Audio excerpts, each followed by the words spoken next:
The air is cold enough to bite through cloth, cold enough to make the breath of every man, woman and child in the square bloom like ghostly smoke.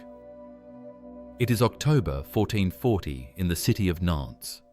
The sky hangs low and heavy, a lid of grey over a crowd that swells until it seems the cobblestones themselves groan beneath their weight.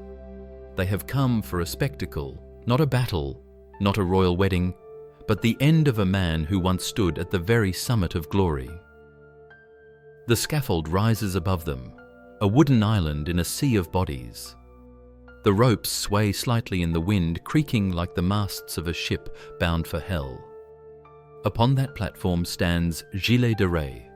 Even here, even now, he wears the trappings of nobility, a deep blue velvet tunic trimmed with gold thread that catches the pale light. It is an odd, unsettling sight, the elegance of a knight against the crude carpentry of death. His face is calm, too calm. The murmurs ripple through the crowd. Can it be true? This man who once rode beside Joan of Arc, who helped lift the siege of Orleans, whose sword carved a path through the armies of England. Could he truly be the same man, accused of slaughtering hundreds of children? You see him clasp his hands, lips moving in silent prayer. Around his neck, not yet replaced by the rope, hangs a silver crucifix. The executioner stands to one side, waiting for the final signal. Priests murmur psalms, their voices are steady but their eyes dart to the man in blue, as though fearing what they look upon. Some in the crowd avert their gaze, unable to reconcile the two images in their minds. The knight in shining armour, and the shadowed figure whispered to have butchered innocents by candlelight in castle chambers. Others lean forward, hungry for every detail, every flicker of emotion on his face. The wind shifts, carrying the smell of damp wood and human sweat. Somewhere, a child cries, the sound cutting through the silence like a blade. Gilles turns his head toward the noise, and for a heartbeat, his eyes soften. It is almost tender. And then it is gone. We will never know the exact thoughts that occupied him in that moment, but we can trace the road that led here. We can walk with him from the gilded halls of his youth, through the roar of battle and the coronation of kings, into the perfumed chambers of alchemists and the choking smoke of occult rites. We will see the seeds of darkness planted in the fertile soil of power and pride. This is not merely the story of a knight's fall from grace. It is the tale of how human greatness and human depravity can dwell in the same breast, how the very man who carried Joan of Arc's banner into victory could also bear the weight of unimaginable sin. Even a marshal of France, draped in velvet and history's laurels, could not escape the oldest truth of all. The higher the flame, the darker the shadow it casts. Before the scaffold, before the whispers of black magic and dead children, there was a boy who wanted for nothing. Gilles de Rais was born in 1405 into one of the wealthiest noble families in France, heir to sprawling lands that stretched like a green ocean under the Loire Valley sun. His childhood home, the Château de Machecoul, rose from the earth like something out of a storybook, towers crowned with banners, courtyards echoing with the clang of practice swords, and a great hall whose vaulted ceiling was painted with stars so real you might think they moved with the night. In those halls, wealth was not just seen, it was inhaled. The scent of beeswax candles, imported spices from the Levant, and furs brought from distant forests lingered in the air. Tapestries lined the walls, their woven hunts and battles a reminder that glory was a family inheritance. Gilles' days were shaped by tutors who drilled him in Latin rhetoric and the art of command. Even as a child, his education was less about learning what to think than about learning how to rule. He learned to ride before he could properly write his name, to draw a bow before he could grow a beard. At feasts, he would sit beside lords and ladies, absorbing the rhythm of courtly intrigue, the sideways glances that meant alliances, the strained laughter that concealed threats. The boy was surrounded by examples of what his life would be: victories in battle, clever marriages, and the unspoken privilege that one could do as one pleased, so long as it was done with style. His grandfather Jean de Craon ensured that Gilles understood the weight of his lineage. The boy was told again and again that the de Rais name was a fortress, unassailable, eternal. It was a golden cage, and though the bars glittered, they confined him as surely as any prison cell. In that rarefied air, real suffering was something distant, something that happened to others. And so, Gilles grew into a youth both brilliant and entitled. He was handsome, quick-witted, and already eager for recognition. His charm could disarm an enemy. His arrogance could wound a friend. When he stood in the castle courtyard, sunlight on his hair, sword in his hand, he must have seemed the very picture of chivalry. And yet the seeds of something else, something restless, had already been planted. War was the great stage of his generation. The 100 Years' War still gnawed at France, and tales of valour filled the evenings. Gilles listened with a hunger that was almost feverish. He wanted more than just to inherit land and titles. He wanted to carve his name into history itself. But ambition is a dangerous flame. Fed too long on easy privilege, it can grow wild, untethered from restraint. In the warmth of the gilded cage, Gilles learned the intoxicating truth that power once tasted demands more. And somewhere far away beyond the rivers and the hedgerows, the war that would crown him a hero and lead him to ruin was already stirring. The first cracks in Gilles de Rais' golden world came not with a crash but with a whisper carried on the wind of war. It was 1429 when he first rode to meet destiny, summoned by rumours of a peasant girl from Domremy who claimed to hear the voice of God, Joan of Arc. She was no noble, no commander trained in the courts of Paris, yet her presence lit a fire in the hearts of men. For Gilles, barely in his 20s and hungry for immortality, she was a revelation. He met her in the camp outside Orléans, a small figure in white armour, eyes burning with a conviction he had never seen. In her voice he heard no doubt, in her gaze no fear. Together they rode into battle, Gilles at her side like a shadow of steel, and the victories came. Orléans lifted the Dauphin, crowned at Reims. Gilles' name was shouted from the walls of cities, sung in taverns. He was made Marshal of France, draped in titles as though God himself had anointed him. But war feeds more than glory. It feeds the taste for excess, for the feasts after the battles, for the gold that pours in with victory, for the feeling that you stand outside the reach of ordinary law.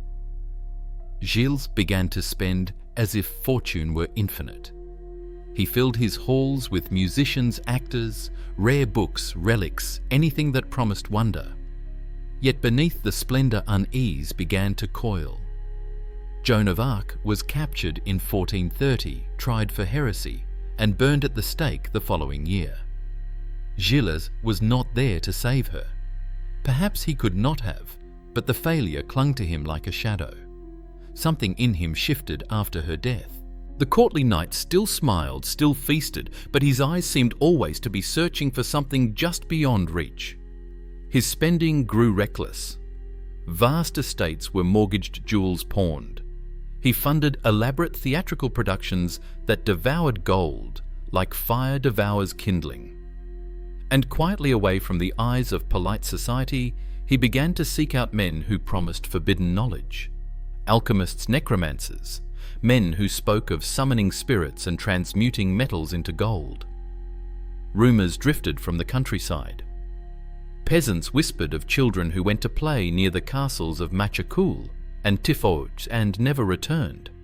Servants spoke of strange visitors arriving under cover of night, and of screams quickly smothered by the thick stone walls. Nothing was proven, nothing openly discussed. In those days, a noble's secrets were often left undisturbed, especially one who had fought for France's salvation. But the fortress walls of privilege, once thought unbreakable, had begun to crack.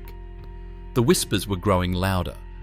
Gilles might have believed he was untouchable, but every dark appetite leaves a trail, and his would wind through the years like a fuse toward a powder keg. Somewhere in the midst of feasts and plays, a shadow moved closer, and it was of his own making.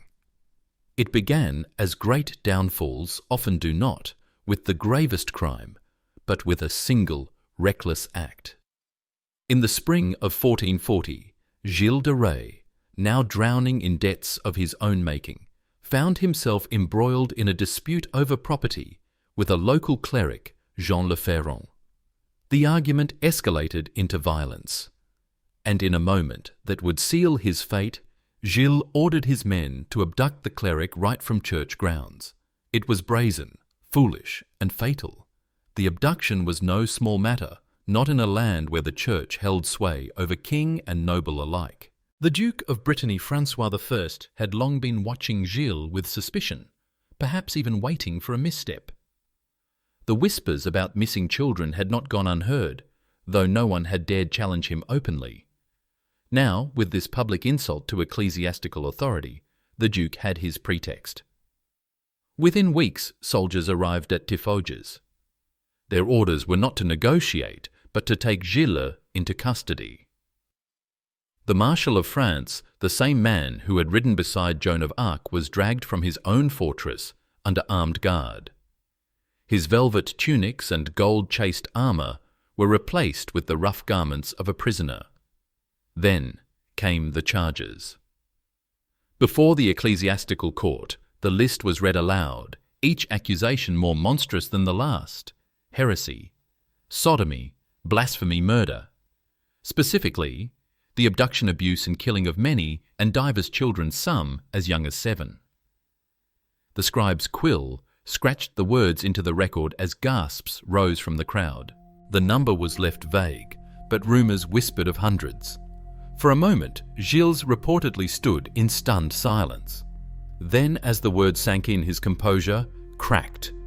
He shouted that the charges were lies, the work of enemies jealous of his rank and possessions. But in the chamber lined with clerics in black and nobles eager for a fall, his protests rang hollow. The trial was set, and with it the machinery of ruin began to turn. Outside the court, the people of Nantes buzzed with grim fascination. Some remembered him as the hero who had fought for France's deliverance. Others spoke of strange lights in the windows of his castles of carriages, arriving at night and leaving empty by morning. The lines between truth, rumour and invention blurred, but the tide of opinion had shifted. The trap was sprung, and it was closing fast. Whether Gilles knew it or not, there would be no escaping this net. The Duke of Brittany had his scandal. The church had its heretic, and the people were ready for blood. From this moment forward, Gilles de Rais would no longer be remembered as the Marshal of France, but as something far darker. The cell was no dungeon pit, but it was still a cage, cold stone walls sweating with damp, the air heavy with the sour tang of mildew and human breath. Gilles de Rais, who had once slept beneath silk canopies, now lay on a pallet of straw. The space was dim lit only by a single slit of a window that admitted a thin ribbon of grey daylight. Outside bells tolled, indifferent to the fate of the man inside. At first he carried himself like a knight, wrongfully accused, speaking in lofty terms, scoffing at the charges, insisting that his noble blood placed him beyond the reach of petty schemes. But the days stretched into weeks, and the interrogations began. The judges were patient, methodical. They began with the lesser accusations, the abduction of the cleric, the excesses of his household, before pressing into darker territory. The missing children, the rumours of secret rites. Gilles denied, evaded, laughed outright at some questions. But each time he returned to his cell, the walls seemed to close in a little tighter. Then came the threat of torture.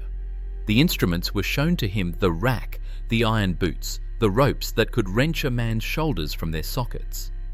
The priests leaned in close, voices smooth as oil, urging him to save his soul before his body was destroyed.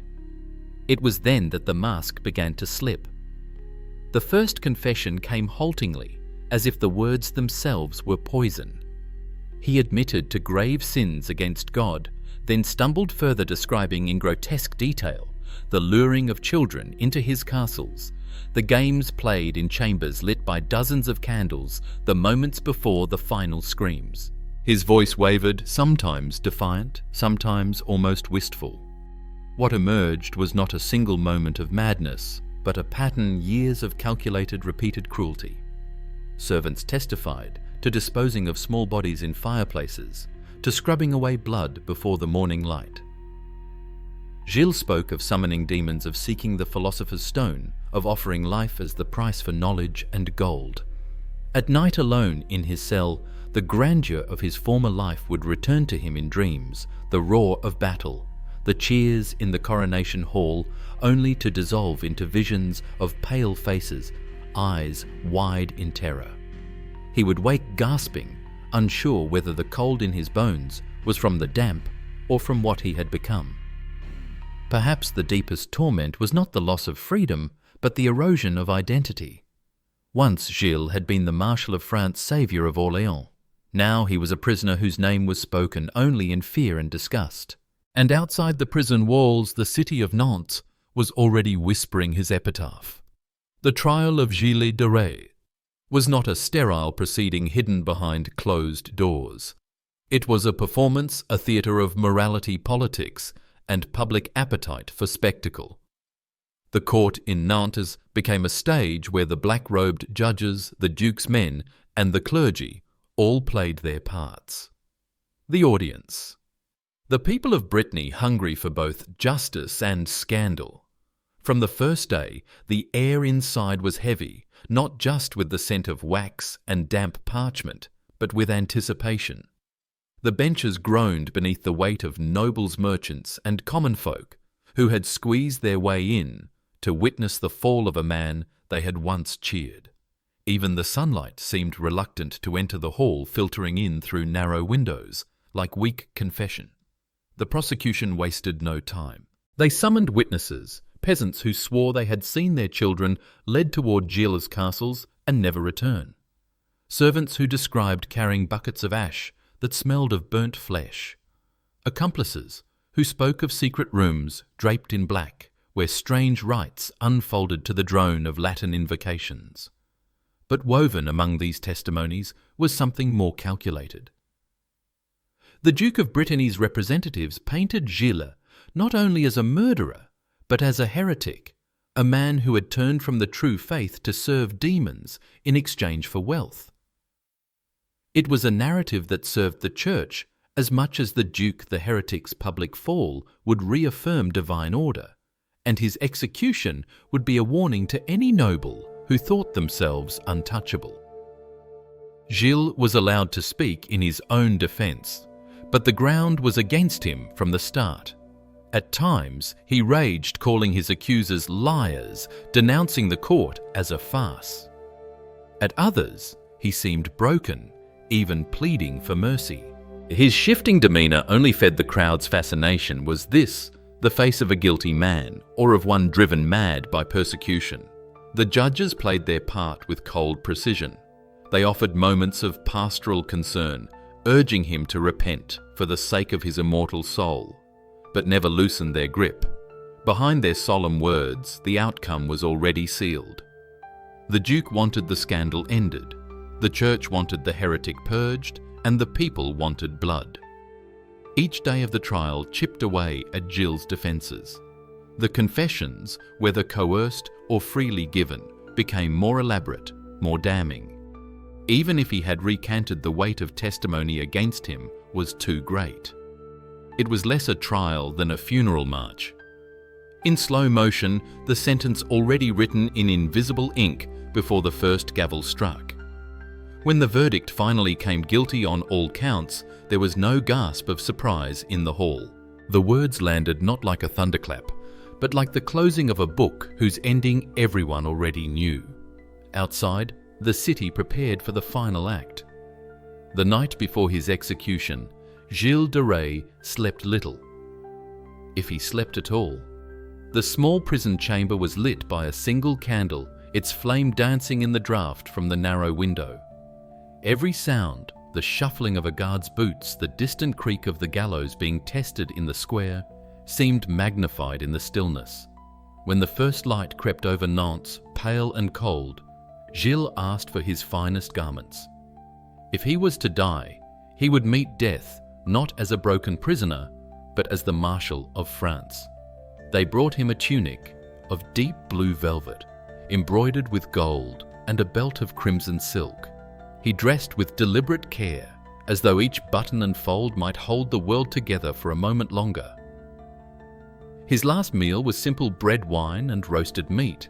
Witnesses say he ate slowly, speaking to those around him with a strange calm. At times, he even smiled, though whether it was serenity, resignation, or the mask of a man who had lived his whole life on a stage, no one could say. Before noon, he asked to address the families of the children he had harmed. In a trembling voice, he begged their forgiveness. He spoke of sin, of weakness, of the devil's snares. To some, it sounded like genuine remorse. To others, like one final performance. Then he turned to the crowd that had gathered outside the prison, and his words became almost paternal. He urged parents to guard their children closely, to teach them the ways of God, to keep them far from the snares of corruption. It was a strange, almost tender message from a man whose name would forever be linked with their destruction. There was one last letter, its recipient unknown, though some say it was meant for his daughter. The parchment was sealed in haste, the ink still glistening when it was taken from his hands. By early afternoon, the guards came. Gilles stepped into the corridor without hesitation, the crucifix from his trial hanging at his neck. As he was led through the streets, the crowd parted, a living corridor of silence and murmurs. Some spat, some crossed themselves, and some wept openly for the man he had been, or for the children he had taken, perhaps for both. The scaffold loomed ahead, its beams stark against the autumn sky. The wind carried the mingled scents of wood smoke and the river. Gilles climbed the steps unassisted, his gaze steady, his voice low as he prayed. This was his final sunrise, and he would stand in it until the shadow claimed him. The scaffold dominated the square like a black altar, its timber still damp from the morning mist. Around it, the crowd pressed close, a living sea of faces. Nobles craned their necks from horseback. Peasants stood on tiptoe. Children were hoisted onto shoulders despite the grim nature of what was to come. The Duke's soldiers held the perimeter, their armour gleaming their spears, catching the pale light. Gilles de Rais mounted the steps slowly, each one sounding like the toll of a bell. He moved with the deliberate grace of a man who had once ridden into battle before cheering legions. His blue velvet tunic stirred in the wind, the gold embroidery winking faintly against the dull sky. In his hand, he clutched a silver crucifix, its edges worn from the hours he had gripped it in prayer. At the top, he turned to face the people. His voice carried over the crowd, clear, steady, almost gentle. He spoke of repentance, of the mercy of God, of the dangers of sin. He confessed again to his crimes, not with the theatrical flourishes of the courtroom, but in a tone stripped bare. Some wept, others stared with stony silence. It was the voice of a man standing with one foot in this world and the other already sinking into eternity. The executioner approached. Gilles knelt without resistance. The priests leaned close, murmuring psalms in Latin, the words threading through the air like incense. The rope was lowered, a thick coarse cord smelling faintly of hemp and smoke. It slid over his head, settling against the skin of his neck. The drums began to beat, slow, relentless. A signal was given. The trapdoor dropped. For a moment, his body swung in the open air, the tunic billowing the gold threads, catching a final glint of light. The crowd gasped a single sharp intake of breath, and then fell into a hushed collective silence. The only sounds were the creak of the rope and the dull thud of the wooden beams straining under the weight. Some turned away. Others watched every twitch, every slow surrender of life. The executioner, following custom, allowed the body to hang until the stillness was complete. No sword, no battlefield, no enemy's arrow had ended Gilles de Rais. Death had come instead in the tightening of a rope, in the unblinking gaze of hundreds who had once called him hero. When at last the body was lowered, it was laid upon a simple bier. The crucifix still hung from his neck, resting over the velvet that had been his armour in death. The Marshal of France was gone. What remained was only a husk, and the question of how such brilliance had rotted into such darkness. When the rope was cut and Gilles de Rais' body lowered from the scaffold, the square seemed to exhale. The crowd, which had moments before been a single breathing organism of anticipation, broke apart into fragments, murmurs, footsteps, the shuffling of heavy cloaks. There was no cheer, no triumphant roar, only the muted rustle of people leaving as though each person carried away a private burden. The bier that bore his body was plain, unadorned, save for the weight it carried. 4 men lifted it, moving slowly through the thinning crowd. The blue velvet tunic still clung to him, now dulled by dust and shadow. The silver crucifix rested against his chest, the chain glinting once as it caught a stray beam of sunlight. The Duke's soldiers kept their eyes forward, their faces masks of discipline. The priests walked behind their voices low, continuing prayers meant to ease the soul's passage. Whether they prayed out of duty, pity, or fear, no one could tell. In the square, the scaffold stood abandoned, tall, skeletal, and silent. The wind tugged at the ropes that had moments ago held the weight of a man, making them sway and creak. The air smelled faintly of damp wood and extinguished torches.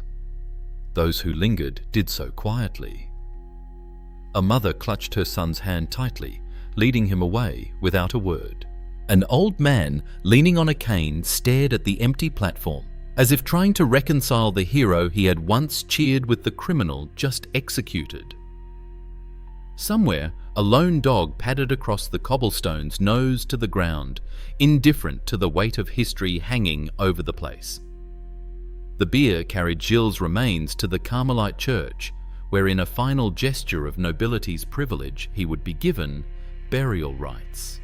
This mercy, denied to most executed criminals, ensured that his body would rest within consecrated ground, even if his soul's fate was less certain. By evening, the square was empty. The last of the sunlight slipped away, leaving the scaffold in silhouette, a black shape against the bruised purple sky. The city of Nantes settled into an uneasy quiet. Behind closed doors, people whispered about his crimes, about his strange calm, about the years when he had been their defender. The silence was not peace. It was the kind of silence that comes after a storm, heavy-charged, waiting for something else to break. Centuries have passed since the autumn day when Gilles de Rais swung from the rope in Nantes, yet his shadow still lingers over France's history, a shadow that shifts, blurs, and refuses to fade. To some, he remains the heroic Marshal of France, the man who rode beside Joan of Arc, who faced English steel and cannon fire without flinching. To others, he is the Bluebeard of grim legend, a name that mothers whispered to frighten children into obedience, a monster draped in velvet and gold. The historical record is both damning and uncertain. The trial's testimonies, vivid and lurid, came from witnesses under the watchful eyes of churchmen and dukes. Some historians question the full extent of his crimes, wondering how much was truth and how much was political theatre. Was Gilles a genuine serial murderer, or was he also a victim not of innocence but of a justice system eager to strip a nobleman of his fortune and land? What is certain is that his life embodies the cruel paradox of power. The same man who defended the innocent on the battlefield could also prey on them in the shadows. The banners of Orléans and the scaffold of Nantes are woven into the same tapestry, inseparable. legends grew around his name. Folk tales warped him into an almost mythical figure of evil, his crimes exaggerated until they became morality plays, warning of greed, lust, and pride. In villages near his former estates, parents still avoided certain ruins after dark, claiming the ghost of the marshal wandered there seeking what he had lost in life. Yet his connection to Joan of Arc, the saint and the soldier, is the cruelest irony. Her legacy is one of purity, faith, and divine purpose. His of corruption, heresy, and unholy hunger. They fought under the same banners, heard the same cheers, and yet one was canonized while the other was condemned. Perhaps that is the most haunting truth. History does not promise that virtue will endure, nor that glory will protect a man from the abyss. It offers no guarantee that a hero will remain a hero, or that a monster was not once a savior.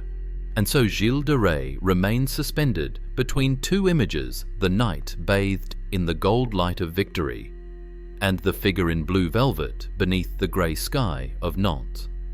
We may never know which face was the truer one, or if both were merely masks worn by a man at war with himself. But if there is a lesson in his story, it may be this: that the same hands that raise a sword in defense of the innocent can, if left unchecked, become the hands that extinguish innocence forever.